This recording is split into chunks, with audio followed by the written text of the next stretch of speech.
Hello guys and welcome to our channel. In today's video, I will show you the step-by-step tutorial on how to enable sensitive content on Telegram, iOS and Android.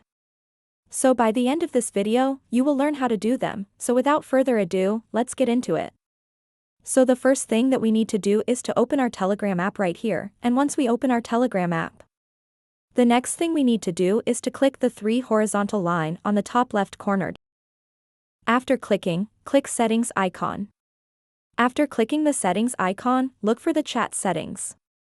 And once you find it, just click it. Once you click it, just scroll down till you see Show 18+ content and then make sure that you enable it.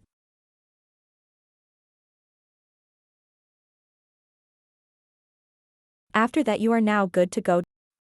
So that's basically it for this video. Thank you guys for watching.